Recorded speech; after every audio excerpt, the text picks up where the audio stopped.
CM Revanth Reddy గారికి రావిరాలతో మంచి sentiment ఉందని చెప్పవచ్చు.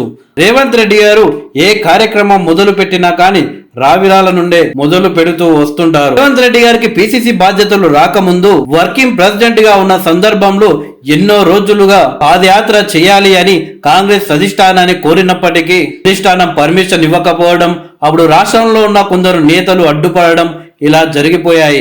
రేవంత్ రెడ్డి గారు పాదయాత్ర చేద్దామన్న ప్రతిసారి ఏదో రకంగా కొందరు నేతలు అడ్డుపడేవారు. రాష్ట్రంలో ఒకరిద్దరు నేతలకు పర్మిషన్ ఇస్తే మిగిలిన నాయకులు ఫీల్ అవుతారు అని చెప్పేసి ఎవరైనా పాదయాత్ర చేసుకోవచ్చు అని రాష్ట్ర నేతలకు సూచించింది కాంగ్రెస్ పార్టీ. అదే సందర్భంలో అచ్చంపేటలో భారీ బహిరంగ సభ నిర్వహించిన రేవంత్ రెడ్డి గారు అప్పటికప్పుడే నిర్ణయం తీసుకొని ఇక్కడి నుండే ఈ అచ్చంపేట నియోజకవర్గం నుండే హైదరాబాద్ వరకు పాదయాత్ర చేస్తాను, అది కూడా ఇప్పుడే మొదలు పెడతాను అని సడన్ గా రేవంత్ రెడ్డి గారు నిర్ణయం తీసుకొని ప్రకటించడం జరిగింది. దాంతో ప్రజలంతా రేవంత్ రెడ్డి గారితోనే ఉంటూ అచ్చంపేట నుండి హైదరాబాద్ వరకు పాదయాత్ర చేశారు. అయితే రేవంత్ రెడ్డి గారి పాదయాత్ర ముగింపు సభ రావిరాలలోనే పెట్టారు. రేవంత్ రెడ్డి గారికి పిసిసి రావడానికి అత్యంత ముఖ్యమైన సభ రావిరాల సభ అని చెప్పవచ్చు. ఆ సభకు చాలా మంది సీనియర్ నాయకులు దూరంగా ఉన్నప్పటికీ కొంతమంది నాయకులు మాత్రం రేవంత్ రెడ్డికి మద్దతుగా కదిలి వచ్చారు. రేవంత్ రెడ్డి గారి పాదయాత్రలో సైతం చాలా మంది నాయకులు పాల్గొన్నారు. ఆ తర్వాత మొన్న జరిగిన అసెంబ్లీ ఎన్నికల ప్రచార సభలు సైతం రావిరాల నుండే మొదలు పెట్టారు రేవంత్ రెడ్డి గారు. అలాగే రేవంత్ రెడ్డి గారు గిరిజనులు ఆదివాసుల కోసం చేసిన పోరాటం మొదటి అడుగు ఇంద్రవెల్లిలో వేసి రెండవ అడుగు రావిరాలలో వేశారు.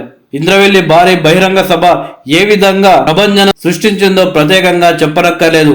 ఇక రెండవ సభ రావిరాలలో సైతం ఎవరు ఊహించని విధంగా కాంగ్రెస్ పార్టీ సభ విజయవంతమైంది. రావిరాలతో రేవంత్ రెడ్డి గారికి మంచి హిట్ రికార్డు ఉందని చెప్పవచ్చు. ఇప్పుడు కాంగ్రెస్ పార్టీ అధిష్టానం సైతం రేవంత్ రెడ్డి గారి సెంటిమెంట్ నే ఫాలో అవుతున్నట్టు తెలుస్తుంది. ఇటీవల జరిగిన అసెంబ్లీ ఎన్నికల్లో కాంగ్రెస్ తన 6 గ్యారెంటీలను ప్రకటించేందుకు రంగారెడ్డి జిల్లా తుగ్గూడ ప్రాంతాన్ని ఎంపిక చేసుకున్నది.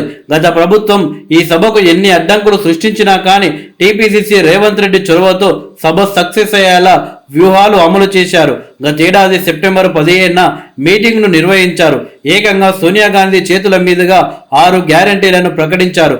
కాంగ్రెస్ ప్రభుత్వాన్ని తీసుకువస్తే పేద బడుగు బలహీన వర్గాలకు న్యాయం చేసే బాధ్యత తనది అంటూ ఈ సభా వేదికగా సోనియా గాంధీ హామీ ఇచ్చారు.